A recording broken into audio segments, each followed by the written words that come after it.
let's do like a example here again, right? Let's take an example here, and let's say the company in question is Patanjali, right? And let's quickly solve this problem. And again, these are the tips for you.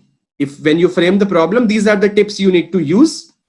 Give it a good shot. I will give you guys exactly 1 minute at each level and then move on.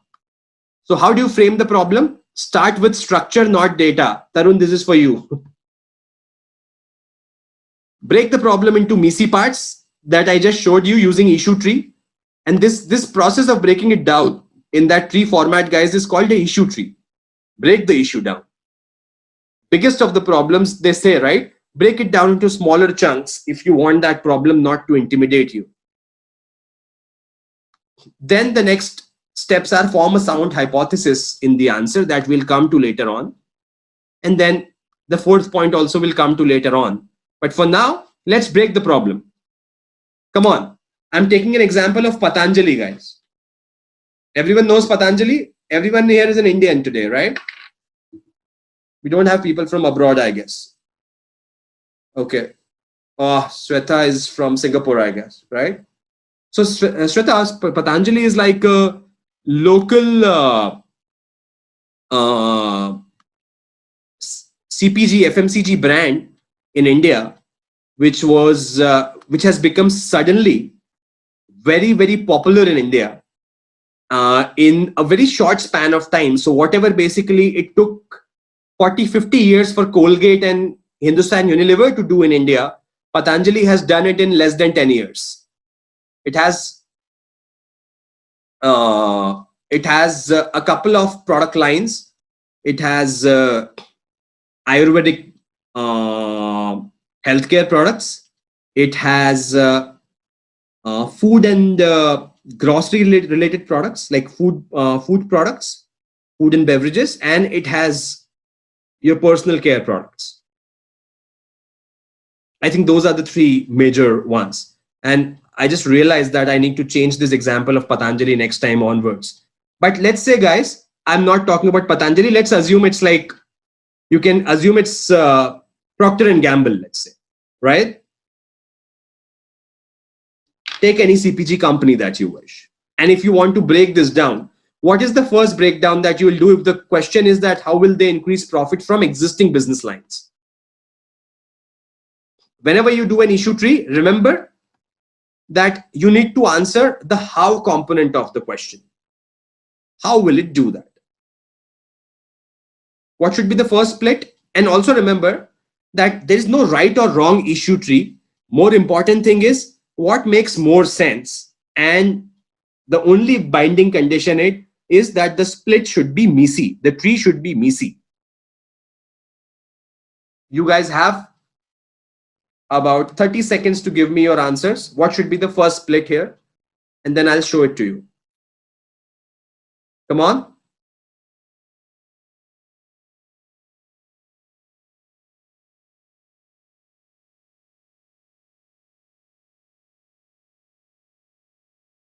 Come on, come on, come on, guys.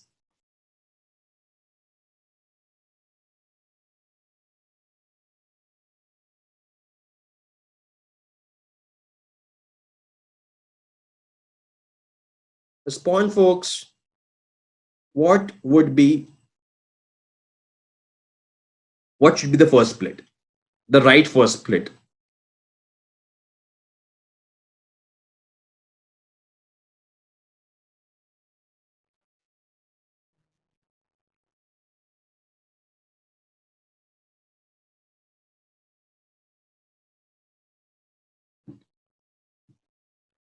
No, so Parimal, that's what my point was. Okay, it could be one way to go about it. Come on, guys, everyone. Shweta, Mansi, put up your splits real quick. And now don't send it to everyone, guys. Send it to me privately. You have an option to select in the to section and choose my name.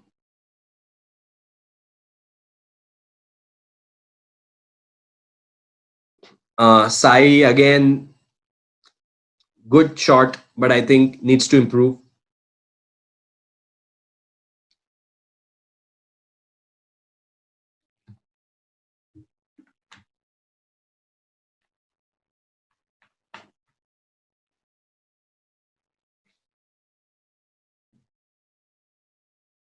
Okay. Shweta, please try to send it to me in person. I want everyone to think on their own directions. Mansi, I need your response. Sanjeeva, you have not responded for a long time now. Come on, buddy.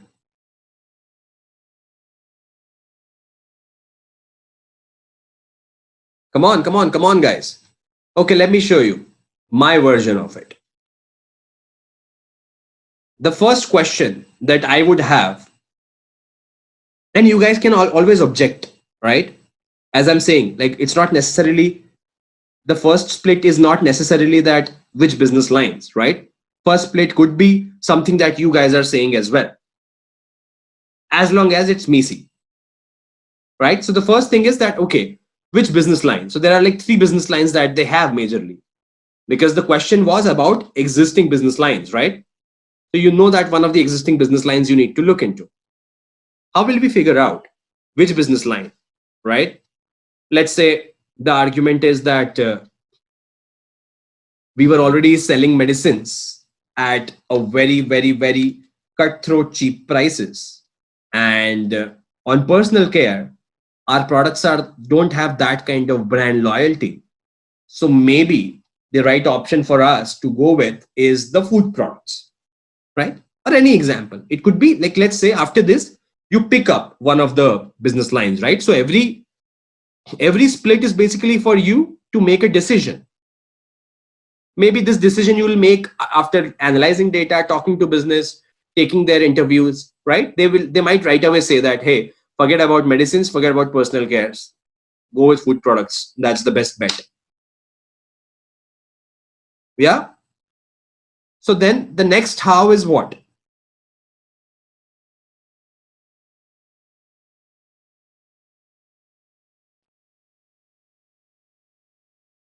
These 3 can come under data, yes. The point more is like, what's the structure in which we are solving, right? And as I told you that in this particular case, the most important thing that you will notice is that either I take these 3 as the first split or take this one as the first split. It doesn't matter. Do you guys agree? But what matters is what is more convenient. Like when you interview a client, listen to me carefully, Sai Kumar. When you interview a client, what would be a better way to do it? You know that one of these 2 could be better. Technically, you can say that it could be either way, right? First, I put the split into 2 and then I decide which one and then split at business line, right? So first I could have put up this one and then I come to this one. But you need to think which one makes more sense, which one makes more what should I say, which one makes it more intuitive and easy for business leaders to cooperate with you, right? And practicality, right? That whenever you go into a company, it will be a lot more easier for you that if you figure out that what category you want to work on, so that they could, you know whom to talk to. Otherwise, if you decide that the first split is going to be increased revenues, you still have not narrowed down the list of people that you want to interact with, because still it's open that, yeah, increase revenue. So what? All the business lines are open. Now what? You go and talk to everyone? Or first you ask the leadership that with which business line you want me to focus on.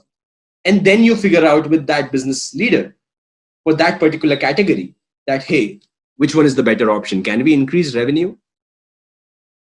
Do we have that potential? Okay, show me your books.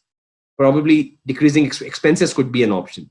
But what I'm saying, Sai Kumar, is that at this point, while making the splits, I don't need the data. split I am making based on the structure and a little bit of intuition and business understanding, of course, and practicality, that, hey, it's much better if I know the business line first. Everyone, are you guys understanding the little nuances of solving a problem, and how, like, what will differentiate a good consultant from a not so good? And a not so good, basically, when it comes to winning a client, not so good is basically completely zero at times, because you only have one shot at a job interview, or at hitting a client, or creating the right impression with a business leader.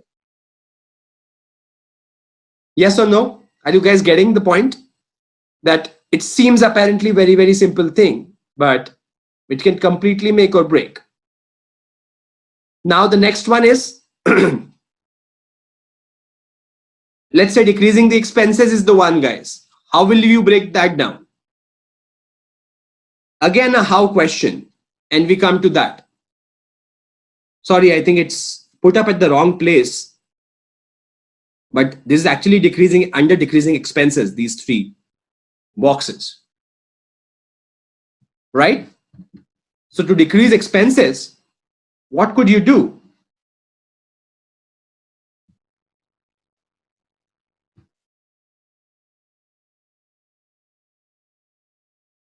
Now, do you think that these three things under expenses are covering it all? You can decrease the expenses by,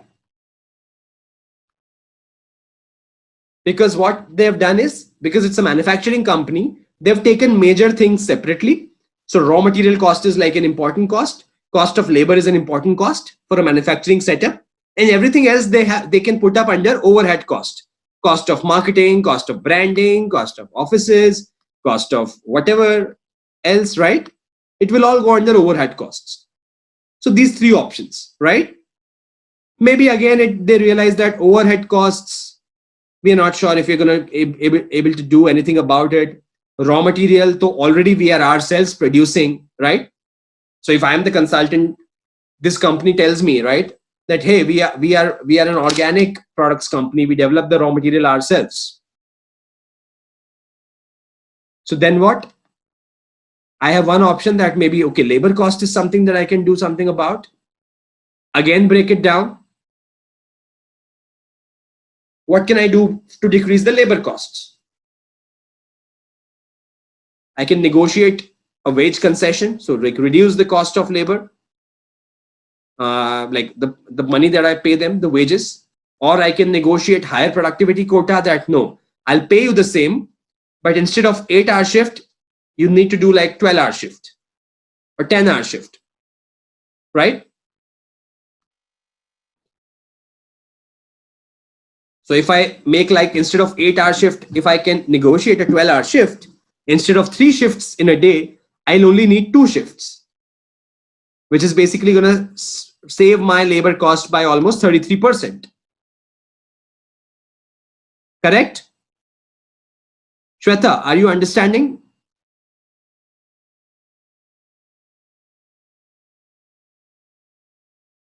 Then comes that, okay, you can either make them work more or pay them less, or you implement some process, some production process which saves labor, so that, instead of 50 people in the company, probably you only require 20 people. You bring such machinery in the first place, some processes.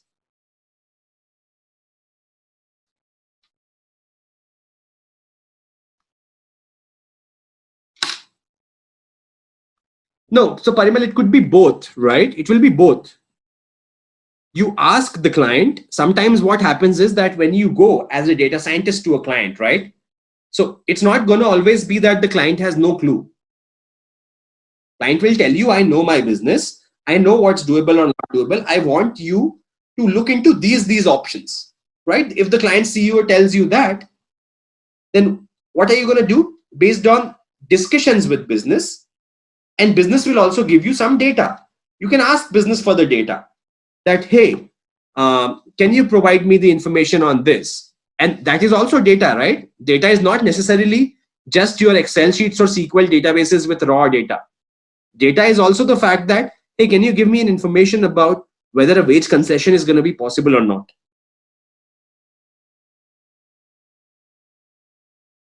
Right? Or you can ask that, hey, there are three options that I have.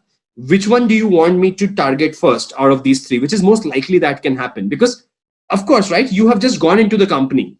That guy is running his business for 30 years. So always respect and make use of that experience. Right?